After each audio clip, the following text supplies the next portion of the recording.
2003ஆம் ஆண்டு நீங்கள் சொல்றீங்க எதிரி வந்து இந்தியாவுக்கு ஆஸ்திரேலியாவை கண்டால் இந்தியா நடுங்கி போகின்றது, பயந்து போகின்றது. மைதானத்திற்குள் போட்டி என்று மோதுகின்ற விடுகின்ற வேளையில் இந்தியாவுக்கு டஃப் கொடுக்கக்கூடிய, இந்தியாவோடு சமபலமாக பார்க்கக்கூடிய அளவில் இலங்கை இருக்கின்றது. இந்தியா கணக்கிட்டு பார்த்தா, இந்தியா இலங்கை வச்சு நிறுத்து பார்த்தா சமனாத்தான் இருக்கு. சமனாதான் இருக்குங்களா? ஏன் இன்னும் இந்தியாவால் இதை தாண்டி வளர்ச்சி காண முடியவில்லை? என்ன காரணம்? இலங்கையை தாண்டி இந்தியா இவ்வாறான ஒரு வளர்ச்சியை காட்டுமாக இருந்தால், ஒரு என்ன சொல்றது, ஒரு கிரிக்கெட்டின் அமெரிக்கான்னு சொல்லாம, அல்லது கிரிக்கெட்டின் வல்லரசாக இந்தியா வரலாம். இப்பவும் கிட்டத்தட்ட இந்தியா தானே எல்லா நாடுகளையும் ஒப்பிட்டு பார்க்கும்போது ஒரு பலமான அணியா இருக்கு இல்லையா? ஆஸ்திரேலியாவை கண்டா நடுங்கி போயிடுறாங்க. அதே போன்று இலங்கையால் இந்த அளவுக்கு முடிகின்றதே. நிகழ்ச்சியினை முழுமையாக பார்த்துவிட்டு இந்த விஷயம் தொடர்பில் சிந்தியுங்கள். கருத்துக்களை போல திட்டுனாலும் திட்டி விட்டு சந்தோஷமாக ஏற்றுக்கொள்வோம். அதையும் கிரிக்கெட்ல உண்மையிலேயே யாரு பலமான அணி, உண்மையிலேயே இந்த அணிகளுக்கு வழங்கப்பட்டிருக்கின்ற இடம் சரியான இடமா, எந்த அணி அண்ணன் தம்பி மாதிரி ஏன் நானா என்ற விஷயங்களை நாங்கள் உங்களுக்கு விரிவாக சொல்ல போகிறோம். இந்தியா இலங்கை என்று வருகின்ற வேளையில் கிரிக்கெட்டில் ஒரு நல்ல நட்புறவு இருக்கின்றது. அண்ணன் தம்பி தான். அண்ணன் தம்பி. ஆசியாவில் மூத்த அண்ணன் இந்தியா. அடுத்த அண்ணன் சாதாரணமாக பாகிஸ்தானை சொல்லுவாங்க. அதுக்கு பிறகு சனத்தொகையில் கிரிக்கெட் விளையாட வந்த காலத்தில் எல்லாம் பார்த்தா அடுத்ததா பாகிஸ்தான், அதுக்கு அடுத்ததா இலங்கை, இதுக்கு பிறகுதான் பங்களாதேஷ், அதுக்கு பிறகு ஆப்கானிஸ்தான், அப்படி நாங்கள் கொண்டு போகலாம். இப்போ நாங்கள் அந்த மூத்தவங்க அதை பற்றி கொஞ்சம் பேசலாம்ன்றதுதான் விஷயம். அதுக்கு முதல்ல நாங்கள் ஒரு கேள்வி கேட்குறேன். பாகிஸ்தான், இந்தியா கிரிக்கெட்ல மூத்தவர்கள், பெரிய அண்ணன்மார்கள் அப்படின்னு சொல்றோம். ஆனா அவங்களையும் விட இலங்கை அணி கொஞ்சம் பலமானது அப்படின்ற மாதிரி ஒரு சில இடங்களை நான் கேள்விப்பட்டேன். அது எப்படி? அதில் தோற்றப்பாடுகள் இருக்கத்தான் செய்கின்றன. என்னதான் பெரிய அண்ணனா இருந்தாலும் இந்த தம்பி வந்து கொஞ்சம் பலமானவர் அப்படின்ற மாதிரி சில வீடுகளில் இருப்பாங்க. மூத்தண்ணன் அப்படியே இருப்பார், ரெண்டாவது அவ்வளவா இருக்க மாட்டார், கடைசி இந்த மூன்றாவதுன்னு சொல்லி இருக்கிறவங்க தான் ரொம்ப ஆபத்தாரவங்க. நிறைய விஷயம் அந்த மாதிரி ஒரு லிஸ்ட்ல தான் இலங்கை அணி இருக்கு. அப்பப்ப வந்து அண்ணனுக்கு கொடுத்துட்டு போயிடுறது, அண்ணாமருக்கு வச்சு செய்யறது, இப்படி விஷயங்களையும் செய்திருவாங்க. சரி, இது எப்படித்தான் நகைச்சுவையாக இருந்தாலும் நாங்கள் இந்தியா இலங்கை அணிகளின் கடந்த காலங்களை அப்படி ஒரு ரிவைண்ட் பண்ணி பார்க்கலாம், அல்லது இதுவரையில் என்ன செய்திருக்கிறார்கள் என்று பார்த்தா சந்துரு, இந்தியாவிற்கு கிரிக்கெட் விளையாடுவதற்கான உத்தியோகபூர்வ அந்தஸ்து 1932ஆம் ஆண்டு வழங்கப்பட்டிருக்கின்றது. அப்போவே வழங்கிட்டாங்க. இன்னொரு 7 வருஷம் போனால் நூற்றாண்டு இந்தியன் கிரிக்கெட்டுக்கு. இலங்கைக்கு எனக்கு தெரிஞ்ச ஒரு அவ்வளவு காலம் இன்னும் இல்லை, 50 ஆண்டை கூட தொடரவில்லை. 1975ஆம் ஆண்டு தான் சர்வதேச போட்டிகளில் இலங்கை கால் பதித்திருக்கின்றது. இந்த வருடத்தோடு 50 வருடங்கள். அதாவது 1975ஆம் ஆண்டு உலக கிண்ணத்தில் ஒரு நாள் சர்வதேச போட்டிகளுக்கு துணை அங்கத்துவ நாடாக இலங்கை அணி விளையாடுகின்றது. ஓகே. இந்தியா 1974ஆம் ஆண்டு ஒரு நாள் சர்வதேச போட்டிகளில் கால் பதிக்கின்றது. ஒரு நாள் சர்வதேச போட்டிகள் அந்த காலத்தில் தான் ஆரம்பித்தது. 1932ஆம் ஆண்டிலிருந்து டெஸ்ட் போட்டிகள் விளையாடி வருகின்ற ஒரு அணியாக இந்திய அணி காணப்படுகின்றது. பெரிய வரலாறு, பெரிய அனுபவம் கொண்ட அணி இந்திய அணி நிச்சயமாகவே. எனவே அதன் காரணமாகத்தான் ஏராளமான வீரர்கள் அங்கே இருந்து ஆரம்பித்திருக்கின்றார்கள், விளையாட தொடங்கி இருக்கின்றார்கள், பல நூற்றுக்கணக்கானவர்கள் இருக்கின்றார்கள். இலங்கையில் பார்த்தீர்கள் என்றால் சாதாரணமாக டெஸ்ட் விளையாடியவர்கள் கிட்டத்தட்ட 200 கொஞ்சம் குறைவாக இருக்கின்றது.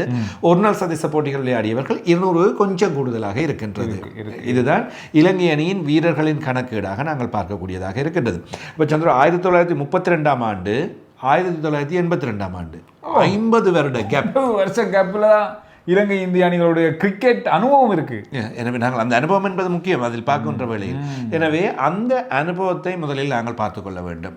அது ஒரு விஷயம். இதை விட சில தரவுகள் என்னிடம் இருக்கின்றன. பெரிய பேப்பரோட வந்துருக்கீங்க, அது மஞ்சள் துண்டு.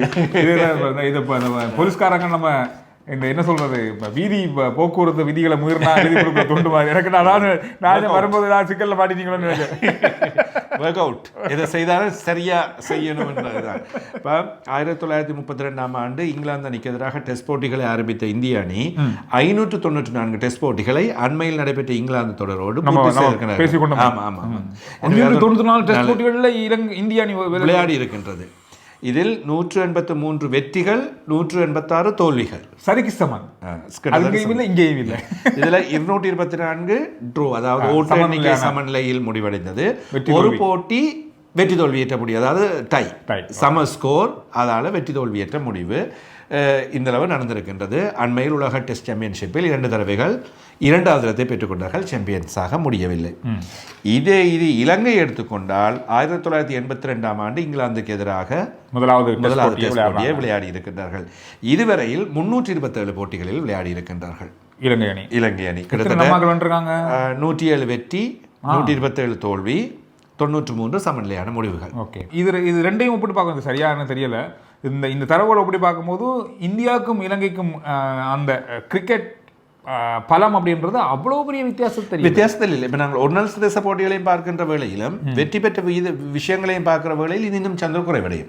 ஒரு நாள் சர்வதேச போட்டிகள் கிட்டத்தட்ட ஒரே காலத்தில் தானே ஆரம்பித்திருக்கின்றது. 74 இந்தியா ஆரம்பித்திருக்கின்றது, 75 ஆரம்பித்திருக்கின்றது இலங்கை. 1066 ஒரு நாள் சர்வதேச போட்டிகளில் இந்தியா விளையாடியிருக்கின்றது. இவற்றில் 567 வெற்றிகள், 445 தோல்விகள், 10 போட்டிகள் சமநிலையில் ஸ்கோர் லெவல் சமநிலையில் முடிவெட்டது, 44 போட்டிகள் கைவிடப்பட்டவை, அதனால கைவிடப்பட்டிருக்கின்றன. இலங்கையை பொறுத்தவரையில் 935 டெஸ்ட் போட்டிகள், கிட்டத்தட்ட 130 அளவில் தான் இருக்குது வித்தியாசம், அந்த அளவில் இருக்கின்றது. 432 வெற்றிகள், 456 தோல்விகள், நம்ம பக்கத்துல இருக்கிறாங்க. தோல்விக்கு வெற்றி 6 போட்டிகள் சமநிலை, 41 போட்டிகள் கைவிடப்பட்டிருக்கின்றன. 2020 நாங்கள் சொல்லிவிட்டு வெற்றி தோல்விகளுக்கு வரலாம். 2020 பொறுத்தவரையில் 247 போட்டிகள் இந்தியா விளையாடி இருக்காங்க, 164 வெற்றி, 71 தோல்வி. இதில் உண்மையில் இந்தியாவின் இந்தியாவை வெல்றதுன்றது அவ்வளவு ஈஸி. சாம்பியன் அடிச்சாங்க.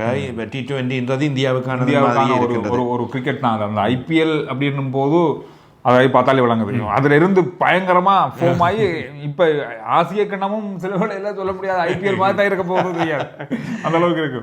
T20ல 6 சமநிலை முடிவுகள், 6 போட்டிகள் கைவிடப்பட்டிருக்கின்றன. இலங்கை 206 T20 போட்டிகள், 91 வெற்றி, 108 தோல்விகள். இலங்கை T20ல கொஞ்சம் அண்மை காலத்தில் நிறையவே வாங்கி கட்டுறாங்க. நம்ம அதை பற்றி பேசணும், கவலையா இருக்கு, அழுகதான் வரணும். பங்களாதேஷ்லையும் வாங்கி கட்டினோம். 5 போட்டிகள் சமநிலை, 2 போட்டிகள் கைவிடப்பட்டிருக்கின்றன. இனி நாங்கள் இந்த உலக கிண்ணம் பற்றி பார்க்கலாம். இந்திய அணியின் உலக கிண்ணம் என்று பார்த்தால் இந்திய அணி 1983, 2011 வெற்றி பெற்றுக் கொண்டார்கள், சாம்பியனாக அவர்கள் மகுடம் சூடினார்கள். அதைவிட 2003ஆம் ஆண்டும் கடந்த உலக கிண்ண போட்டியிலும் இறுதிப் போட்டியில் வந்து தோல்வியினை சந்தித்தார்கள் 2 தடவைகள்.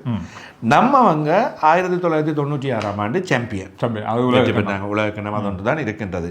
2007, 2011 இறுதிப் போட்டிக்கு வந்து தோல்வியை சந்திச்சாங்க. ரன்னர்ஸ் அப் 2 தடவை ஆனா அது கிடைக்காம போயிடுச்சு. சரிதானே, அது 3 லோக்கணம் இருக்க வேண்டியது ரைட். அது எங்கேயோ மிஸ் ஆயிட்டு விடுங்கள். ரைட். இப்போ T20 எடுத்துக்கொண்டா 2007, 2024 சாம்பியன் இந்தியா.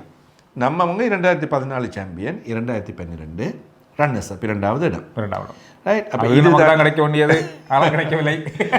அது எதிர்பார்க்காம நம்ம நாட்டிலேயே வச்சு வெஸ்ட் இண்டீஸ் வெளுத்து உண்மையில நம்ம கிடைக்கும். இப்போ இந்த தரவுகளை பார்க்கின்ற வேளையில் சந்துரு, இந்த 100 வருஷம் அல்லது 50 வருஷம் கேப்ன்றது ஒரு விஷயத்தை நாங்கள் பார்க்க வேண்டியிருக்கின்றது. இவற்றை தாண்டி இன்னொரு முக்கியமான விஷயம் இருக்குது. இந்தியாவின் சனத்தொகை, இலங்கையின் சனத்தொகை. இப்போ இந்தியாவில் இருந்து பார்க்கின்றவர்களையும் இந்த தரவுகள் சில வேளைகளில் தெரியாமல் இருக்கு. இலங்கையின் சனத்தொகை மொத்தமாகவே கிட்டத்தட்ட 2,20,00,000. அவ்வளோதான். எனவே இந்த சனத்தொகை, அதே போன்று இந்தியா இப்பொழுது உலக வல்லரசு நாடுகளில் ஒன்றாக அபிவிருத்தி அடைந்த நாட்டின் பட்டியலில் இருக்கு. அடைந்து வருமன்றதை தாண்டி அடைந்து விட்டது. இப்பொழுது உச்சகட்டத்தில் இருக்கின்றது. அமெரிக்காவுக்கே டஃப் கொடுக்கின்றது. அமெரிக்கா டாக்ஸ் போட்டா என்ன 20% 30% போட்டாலும் அதுக்கு பதிலடி கொடுக்கக்கூடிய அளவில் இந்தியா இருக்கிறது அப்படின்றது வளர்ச்சி அடைஞ்ச ஒரு வல்லரசு நாடு தான். அதே போன்று வியாபாரம், மக்கள் தொகை, இவற்றின் மூலமாக போட்டிகளை பார்க்கின்றவர்கள் மூலமாக கிடைக்கின்ற வருமானம், இப்படி பார்க்கும்போது அபிவிருத்தி செய்வது என்பது இலகுவான விஷயம். இலங்கையை பற்றி பார்த்தால் 90களில் 2000 ஆண்டுகளில் இருந்ததிலும் பார்க்க போக போக வீழ்ச்சியடைந்து வருகின்ற ஒரு நாடாக இருக்கின்றது. உங்களுக்கு தெரியும், அண்மையில் பொருளாதார சிக்கல்கள், வீழ்ச்சியடைந்த நாடாக அறிவிக்கப்பட்டு அந்த இரண்டோடும் ஒப்பிட்டு பார்க்கின்ற வேளையில் நாங்கள் இந்த விஷயங்கள் எல்லா காரணிகளையும் எடுத்து பார்க்கலாம். மாநிலத்துக்கு மாநிலம் இந்தியாவில் சர்வதேச தரத்திலான மைதானங்கள் காணப்படுகின்றன.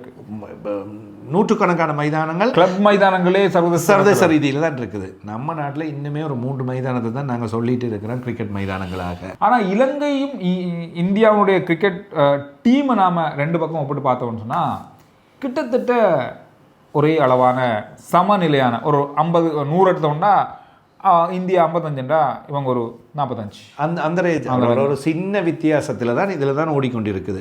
இப்போ இனி வரப்போகின்ற அதே மாதிரி சந்திர இன்னும் ஒரு விஷயத்தை நாங்கள் இங்கே எடுத்து பார்க்க வேண்டியிருக்கின்றது. ஒப்பீடு அளவிட்டு பார்க்கின்ற வேளையில் சமகாலத்தில் இப்பொழுது வீடியோவை பார்த்து கொண்டிருக்க நீங்கள் இப்போது தானே ஒப்பிடுகின்றீர்கள் இந்த காரணியை 96ஆம் ஆண்டு உலகக்கண்டம் பற்றி அண்மையில் நாங்கள் பேசியிருந்தோம். எனவே அந்த 96ஆம் ஆண்டின் பின்னர் இந்திய கிரிக்கெட் வந்து அதாள பாதாளத்தில் ஒரு வீழ்ச்சி கண்டது. தூக்கி நிமித்துவதற்கு மிக போராட்டம் இருந்தது. அரசியல் தலையீடுகள், ஊழல் பிரச்சனைகள், வீரர்கள் பணம் கொண்டு விட்டுக் கொடுத்தல், இப்படி பல சிக்கல்கள் ஓடிக்கொண்டிருந்தன. எனவே அவற்றை மீட்டெடுத்து 2000க்கு பின்னர் 2003ஆம் ஆண்டு உலக கிண்ணத்தின் இறுதிப் போட்டியை எட்டி பார்த்ததன் பின்னர் தான் மீண்டும் படிப்படியாக இந்திய அணியின் கிரிக்கெட் வளர்ச்சி ஆரம்பித்தது. தோனியின் காலம் வந்ததின் பின்னர் அது கொஞ்சம் அசுர வளர்ச்சியை கண்டு 96ஆம் ஆண்டு உலக கிண்ணத்தோடு இலங்கையின் கிரிக்கெட் வளர்ச்சி மிகப்பெரிய அளவில் உருவானது. 2003 அளவில் ஒரு சிறிய வீழ்ச்சி கண்டாலும் பின்னர் சங்கக்கார மகேலவின் காலம் என்று சொல்லப்படுகின்ற அந்த காலத்தில் தூக்கி 2007ஆம் ஆண்டு இறுதிப் போட்டி, 2011ஆம் ஆண்டு இறுதிப் போட்டி, அதே போன்று 2014 T20 உலகக்கிண்ண இறுதிப் போட்டி, 2016 வெற்றி, லசித் மாலிங்க போன்றவர்களின் வருகை, முரளிதரனின் சாதனை என்று பல உச்சபட்டமாக இருந்தது. தனிப்பட்ட வீரர்கள் என்று பார்த்தாலும் இப்பொழுது சச்சினுக்கு டஃப் கொடுக்கக்கூடிய ஒருவராக சங்கக்கார வந்தார். அனில் கும்ப்ளே போன்றவர்களுக்கு டஃப் கொடுக்கக்கூடியவர்களாக இவர்கள் எல்லாரையும் தாண்டி உலகத்தின் இன்றைய தினத்தில் மிகச்சிறந்த பந்து வீச்சாளர் உருவாக்கப்பட்டது இலங்கை, முத்தையா முரளிதரன். எனவே இப்படியான வீரர்களும் உருவாக்கப்பட்டிருக்கின்றார்கள். சமனாக அங்க ஒரு சொல் பந்து வீச்சாளர் இருக்கானா இங்க ஒரு சொல் பந்து, அங்க ஒரு வகை பந்து வீச்சாளர் இங்க ஒரு வகை பந்து வீச்சாளர், அங்க ஒரு அதிரடி துடுப்பாட்ட வீரர் இங்க ஒரு அதிரடி துடுப்பாட்ட வீரர் என்ற சம அளவாக எதிர்கொள்ளக்கூடிய அளவில் இலங்கையும் பல வீரர்களை உருவாக்கியது. இது நாங்கள் ஏன் அப்படி சொல்கிறோம்னு சொன்னால் இந்தியாவை இலங்கை ஒப்பிட்டு பார்க்கும்போது பெரிய அளவான சனத்தொகை. அந்த அடிப்படையில் பொருளாதாரத்தை பார்த்தோம்னா இலங்கையை விட இந்தியா மிகப்பெரிய வளர்ச்சி கொண்ட ஒரு பொருளாதார நாடு. இந்த மாதிரியான விஷயங்கள் எல்லாமே இருந்தாலும் கிரிக்கெட்னு பார்க்கும்போது ரெண்டு நாடும் கிட்டத்தட்ட ஒரே நிலை தான். இப்போ கிரிக்கெட், அரசியல், நாடுகள் என்ற நிலைமை என்று பார்த்தால் இலங்கை இந்தியாவை தங்கி வாழ்கின்ற, இந்தியாவின் கையை பிடித்துக் கொண்டு வாழ வேண்டிய நிலைமையில் தான் இருக்கு. கிரிக்கெட்டாக இருக்கட்டும், கிரிக்கெட்டில் சர்வதேச கிரிக்கெட் பேரவை, ஆசிய கிரிக்கெட் கவுன்சில் எதுவில் நாங்கள் எடுத்தாலும் இந்தியாவின் கையை பிடித்துக் கொண்டு அவர்களோடு சேர்ந்து தான் போக வேண்டும். நாங்கள் இந்தியாவை எதிர்த்துக் கொண்டோ அல்லது இல்லை நாங்கள் தனியாக போகின்றோம் என்றோ செல்ல முடியாது. அந்த ஆதிக்கம் இருக்கின்றது, அது தேவையானது தான். எனவே இலங்கை கிரிக்கெட்டோ அல்லது இலங்கையோ இந்தியாவோடு சேர்ந்து போக வேண்டும், இந்தியாவோடு இணைந்து பயணிக்க வேண்டும் என்ற கட்டாயம் இருக்கின்றது. இல்லாவிட்டால் இலங்கை உடைந்து விழுந்து விடும் என்கின்ற நிலைமை இருக்கின்றது. இவ்வாறு இருக்கின்ற இந்த நிலையில் இந்த வீரர்களை வளர்த்து எடுத்து மைதானத்திற்குள் போட்டி என்று மோதுகின்ற விடுகின்ற வேளையில் இந்தியாவுக்கு டஃப் கொடுக்கக்கூடிய, இந்தியாவோடு சமபலமாக பார்க்கக்கூடிய அளவில் இலங்கை இருக்கின்றது. எனவே 2022ஆம் ஆண்டு ஆசிய கிண்ணத்தில் இலங்கை இந்தியாவை தோற்கடித்து வெற்றி பெற்று பின்னர் இறுதிப் போட்டியில் வெற்றி பெற்றுக் கொண்டது.